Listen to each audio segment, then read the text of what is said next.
today we're going to look into some stories from TikTok posted by ladies who were in abusive or toxic relationships. Some of them are, for lack of better word, quite harrowing. If you need help, if you yourself find yourself in an abusive relationship, please reach out for help. There is help available. I say it at the end of the video. I say it now. Look for the links in the description to get help. Please don't stay in an abusive relationship. I know it's easy to say, but as I said, there is help available. Get your life back, and all the best to you, fingers crossed.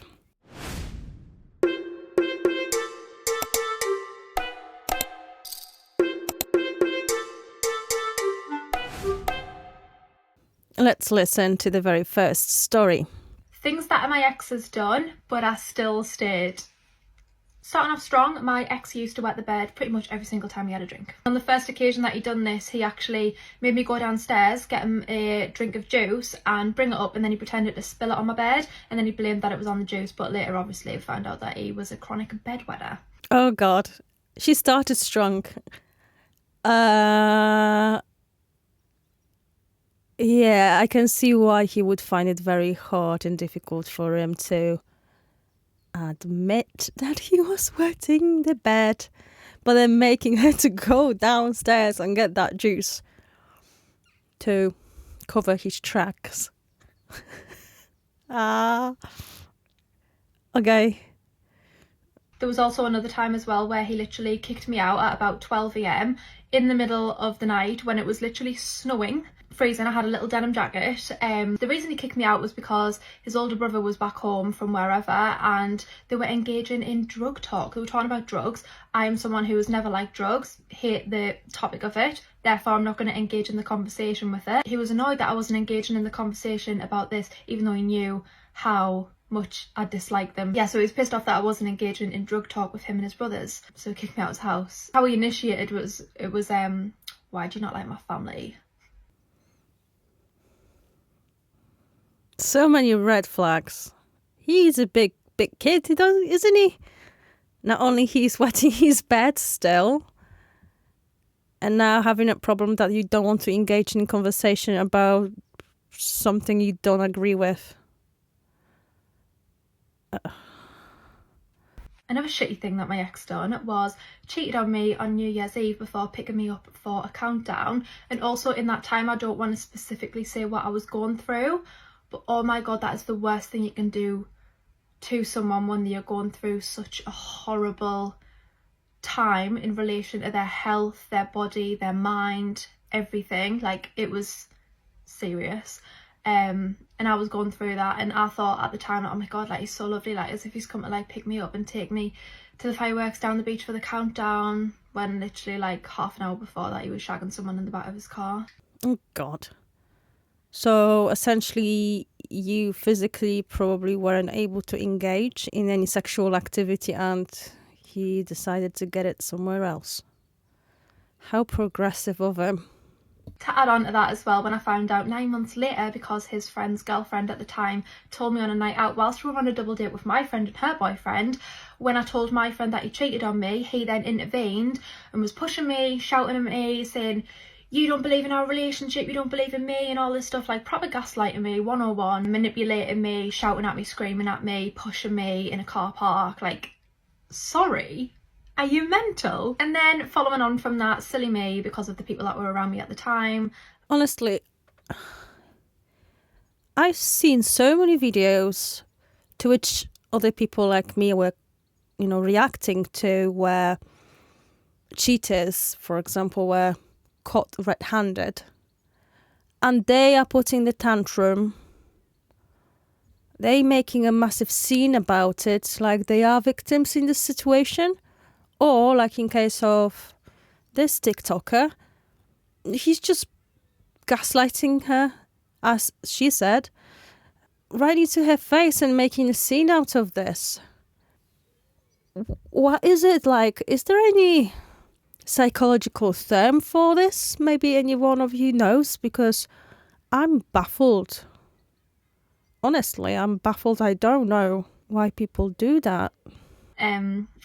told me to forgive him because, you know, people can change, blah, blah, blah. It was a while ago, like it was the beginning of the relationship, blah, blah, blah. Even though, given the time, like I previously said, what was going on with me at the time, completely unforgivable. But I was in such an emotional state, my mental health was at its lowest, my eating disorder was really bad at the time. I ended up forgiving him because I felt like he was some sort of like safety net for myself. Turns out it was so much worse, like he was actually making it so much worse, obviously. Yeah, 2 weeks after that, he then cheated on me again, and then I didn't find out about that until, I want to say, 5-6 months after that. Yeah. And that's another thing. And I can say that I am culprit of it too. That we decide to stay in relationships with people thinking there are some kind of safety net when they are not. They are poaching net, if anything. Hunting net. And you are trapped in that relationship. And yeah, I don't get it. Let's have a look at the part 2. Things that my ex has done, but I still stayed. Came to mine drunk drove to mine and demanded I get in the car with him to go for a drive with him. He actually came back from a funeral, which was my friend's funeral. He went there, got mortal at my friend's funeral, then came to my house, wanted me to get in the car with him, whilst he was mortal drunk, probably on drugs as well, hammering the doorbell for me to come out, and I was saying like, 1 second, let me just get my coat, like I was so scared of him. I went to go and walk upstairs, hammering the doorbell, so I went upstairs into my mum and stepdad's room, told them like he's at the door and he won't leave, he's drunk, blah blah blah. And then a huge argument erupted between him, my mum, my stepdad, myself and my brother. And my little sister literally had a panic attack on the stairs. She was terrified, saying she wanted them arrested and everything, like bizarre. Were there any good bits about that guy? Because so far those are not even a little red flags, they're huge red flags. Never drunk drive or under influence of any substance. It's just so dangerous. And what really, really pisses me off is when people don't think about consequences, that, you know, they're so sure that they're not gonna hurt anyone on the road, but the sad reality is they can actually hurt somebody, another driver or pedestrian. And I don't know if I mentioned that before on this channel, but my dear godmother years back was a victim of a drunk driver, and she was a pedestrian, and cutting long story short, she eventually lost her life because of that. In hindsight, we should have rang the police, obviously, because he was breaking the law by drink driving and stuff. But yeah. Also, another thing is, when he told his mum that he cheated on me, he then relayed back to me that her response was, "Oh, well, you're only young." No wonder he's a cheater, like what the hell? Oh, can we stop with this mentality that, boys will be boys, no, or men will be men? This is so outdated. Accountability, honestly, integrity, where the heck is all of that? No wonder he feels like he can do it, since his mom says it's all right. And this is the woman who raised him. Another thing that he done at the very start of our relationship was he had girls round who were kind of in his friendship group, but he had girls round at his house when he had a free house when his whole family were away, and he texted his friend on that night saying, "She's minging, but I want to shag her." And then when I confronted him about this text message, his response was, "Oh, it was off a few years ago from tea in the park, like it's an inside joke." And I actually believed him.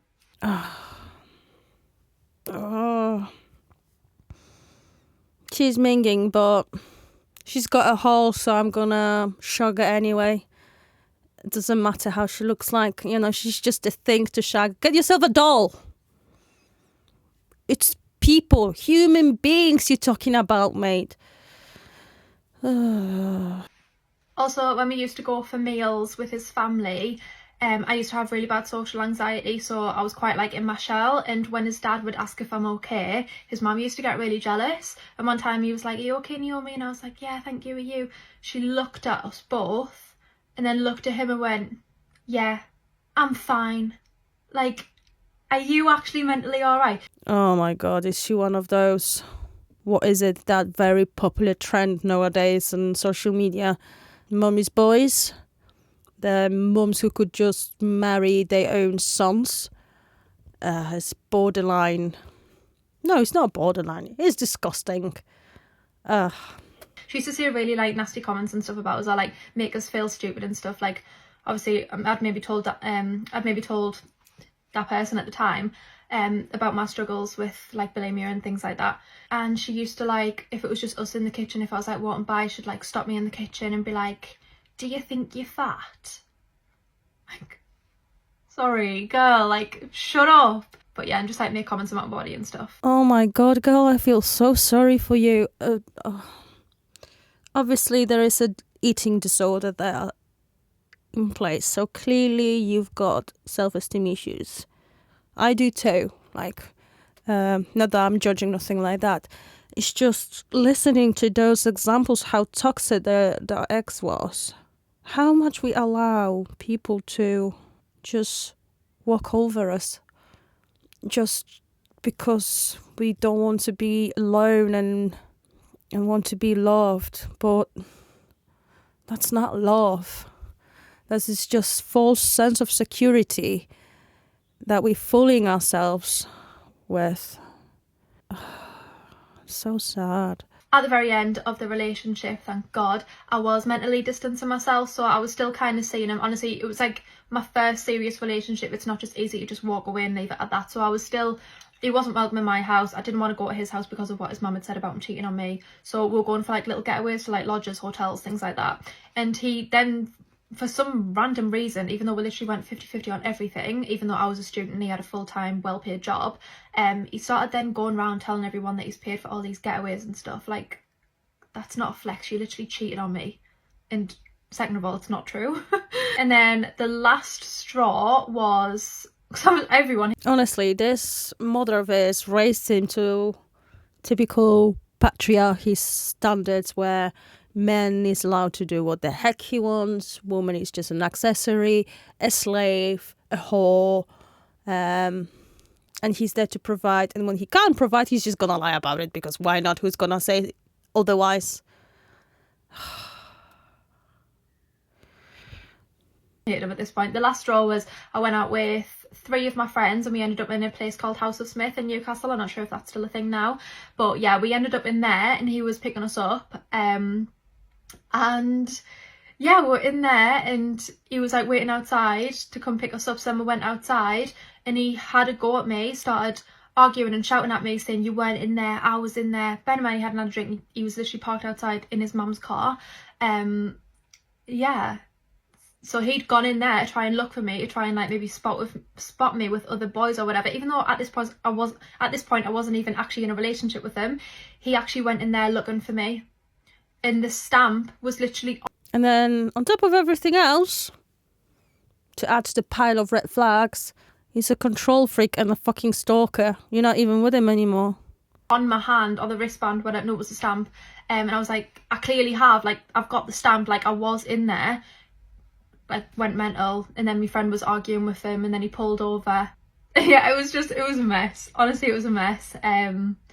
But yeah, crazy night, but yeah. But now I am with the most gorgeous boy, and I'm so grateful that I went through all that shit, because otherwise I might not have ended up with the person who I'm with now, and for that I'm so grateful. So yeah, this is your sign that things will get better. Oh, I'm so glad at least, Naomi, that your current partner is a lovely guy. And I think we're trying to... I used to say it myself that maybe I had to go through all of those horrible things in my life for me to see what to watch out for. But then again, wouldn't the life be much more beautiful if we didn't have to go and meet shitty people and all just be kind to each other and healthy for each other? I don't know. Maybe the hindsight is, well, I would say to that then, Naomi, is that at least we can appreciate it more when we actually find a decent person to be with. But I'm so glad you finally met your man. But oh wow, what a roller coaster. I couldn't believe that was one guy. Sure, it was one guy. It was one guy. Guys, watch out for him, because if he hasn't changed, he's his mum's boy. Oh, you don't want to end up like Naomi. Well, by them I mean she's fine now. Wow. To the next story. Absolutely batshit crazy stuff that my ex said to me openly to my face without prompting, and I just glazed over it because I was in the middle of being psychologically and emotionally abused by him. Starting off really, really strong, we've got the time that we were just, during our dating period at the beginning, and we were talking about how we lost our virginity, which, is something I talk about very openly with all friends and people that I'm dating and whatever. Just having a nice little convo about it, really. What age were you, and kind of, how did it happen?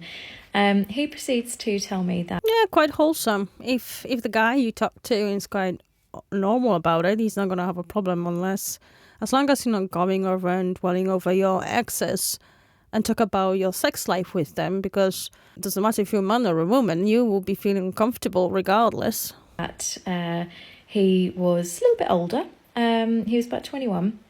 And he was with a girl that he was dating at the time, lovely, that she wasn't ready to have sex, but that he desperately wanted to, so he forced her. Yes, you did hear that correctly. He openly admitted to my face raping. The fuck? And you said he's your ex? You went along with it? You what? Oh my God. A girlfriend of his at the time. Next up, we've got when he told me he was talking about his ex-wife, because he was married before me, and he was telling me how he only married her in order to manipulate her to move to a country that she didn't want to move to, just because he wanted to.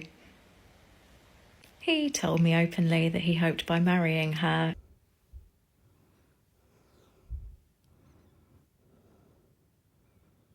The same thing I said before. How do we miss that when we just met somebody? I hope he just told you that later, Holly. Not when you just met him. Sorry if I missed this. Oh my God. This is so toxic behavior, so manipulative, as he said himself. It would convince her to move to a different country with him, when she'd openly said she didn't want to.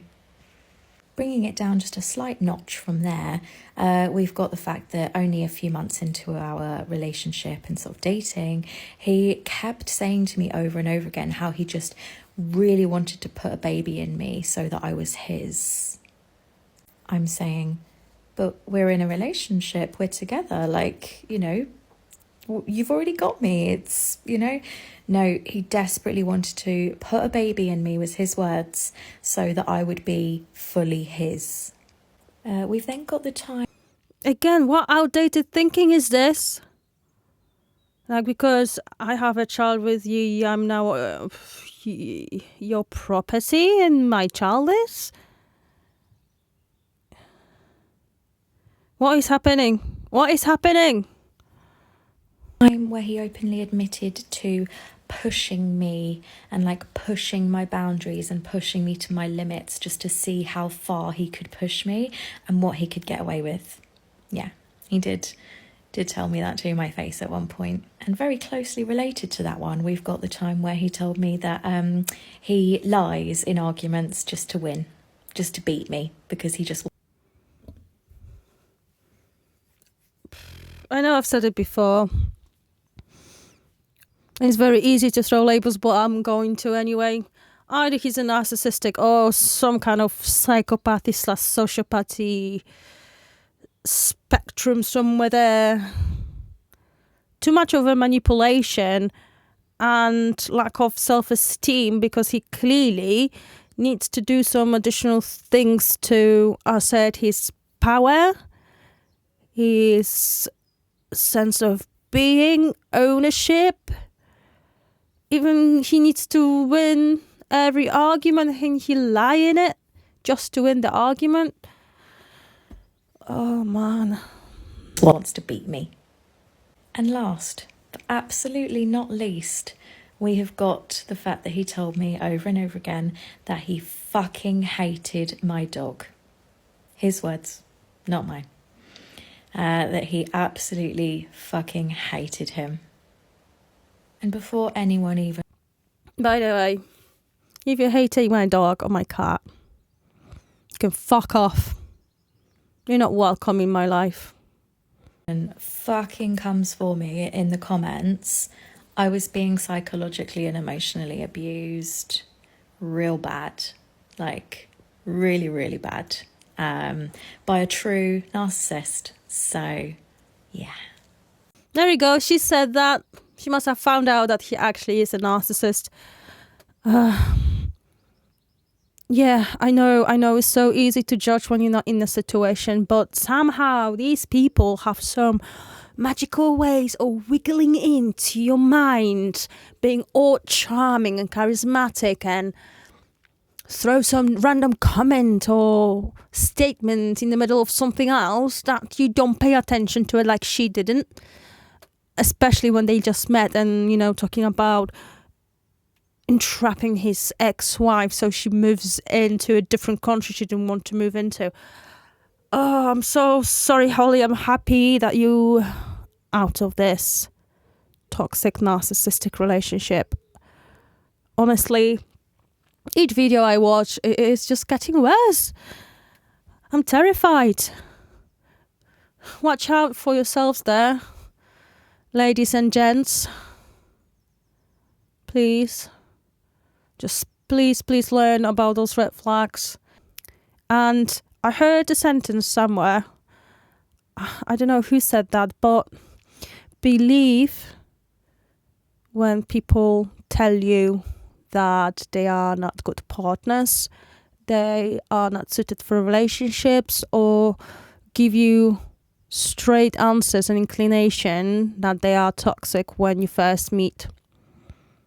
They don't lie. They say the truth right then and there, because we always try to make ourselves look a little bit better, don't we? When we go, especially on a first date. So if they tell you stuff like that, believe them. Please don't think they're just teasing you and this is just some twisted way of flirting with you. No, they're being truthful with you. Well, this next story looks promising as well, because what I can see that Tash is saying the very first caption of this video is, "Things my abusive ex did and I stayed." So let's brace ourselves. My abusive ex-boyfriend literally threatened to cheat on me with girls from the brothel if I didn't do what he asked. Not only that, but he also constantly compared me to girls in corn, and he had a severe corn addiction. In our last week of being together before the police came and arrested him, I found... Oh my God, police came and arrested him. That's another thing. Everyone, well, not everyone, let's start over. A few years back, I didn't see anything maybe fundamentally bad with porn, because I was just ignorant and uneducated. Now I know that oftentimes it's not the choice still to be in those movies. Two, they in any way, shape or form actually depicting the reality. And then, and kids are watching porn as young as, 12, 10, even younger. And then their little brains are being primed with those images, thinking that's how the real thing looks like, and that's how a woman looks like. And they didn't struggle to actually live a normal life and live with a normal woman and be with normal woman. It's terrifying. And in case of Tasha's ex, clearly led to some kind of addiction. So...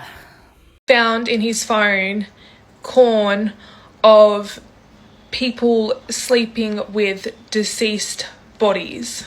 He also didn't work and was living off the army pension. Oh my God, I paused too early. Oh, that's not even a kink anymore. This is deviation. Oh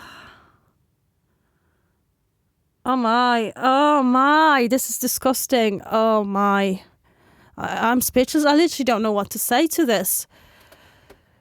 And would get these significant payouts that he would promise me the world with, like he's going to give me all this money when he gets these payouts, right? But then I found in his phone him telling another girl that when he gets these payouts, he's going to use the money to leave me with nothing and take everything from the house and leave me with literally nothing. When I found him texting other girls on his phone though, I was the crazy one. I was the one needing to go to a mental health ward and get myself checked out because I was so hard to deal with, right? Yeah, of course. You are the bad one for going through his phone, right? I know, I don't justify it, but sometimes it's needed.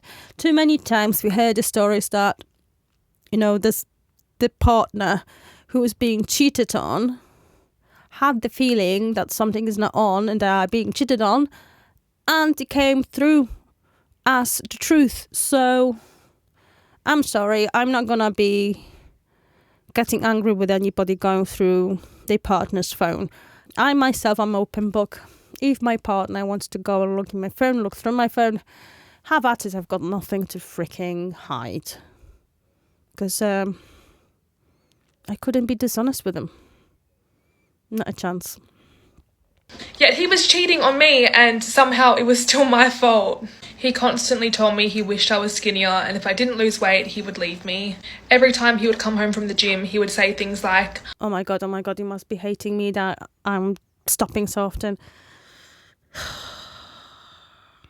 Now he's dictating how you're supposed to look. And threatening you like that. Oh my God. Can we just all have autonomy over our bodies, our minds, our choices, and have friends, family, and our partners there to listen up, maybe challenge us, but ultimately not just stopping you from what you want to do, to, just saying that you don't have the permission to do it like you need anybody's permission. Sorry, I can't speak today, but I hope you understand what I'm trying to say here. Partnership is not ownership. Partnership is a partnership. We here in the tandem, we're meant to support each other, work together. And I know it can be hard. Everybody has their own hardships when it comes to relationships. We come from different homes, environments, different things, different cultures with different things we put in our heads. And it's hard to navigate the world. I just hate it that we need to overcomplicate everything. I think that should be my motto, because I say it so often here on this YouTube channel. Can we just stop overcomplicating shit? I need to be worried because girls are starting to look at him and notice him, and I need to claim my territory, and I need to watch out because he's got options now and is actually thinking about leaving me for someone better. Before you ask, why did I stay? This man literally tore me down to nothing, right? In a DV relationship, they literally wear you down until you feel that insecure that you think no one will ever love you except for them. So I stayed with him until the police literally forced us apart. Oh, wow. Yes, I'm so happy that you said that, Tash, because again, what people missing who never been in a toxic relationship or abusive relationship, that why you want to just leave. But that's the whole thing. People like that who are toxic, abusive, they learn how to prey on people who are sympathetic, empathetic, open, giving, because they know that they can just strip you down from all of it, break you down. And I think especially if they find some kind of insecurity in you, you're a perfect victim. Or if you're in a weak spot at this time of your life where you may be going through something hard, this is the when people like that prey on you because they know you're weak, you're not going to be able to run away, and they're gonna put their claws into you and step by step just strip everything down of you until there's nothing left. So sorry, Tash. So I'm sorry to every single one of you, not only these ladies who we watched today, but to everyone who is today dealing with a toxic and abusive relationship. Please remember, you've got options. You're not alone. There is hope. There is a way to get out of this situation. And what I'm gonna do, I'm trying to leave some helpful links in the description of this video. So if you need help and you need to call somebody in your support line to get you out of the hell you are in, this is your call. You're here today for a reason. Make that call today and start your life afresh. Thank you very much, everyone, for tuning in. I'll see you soon. Bye.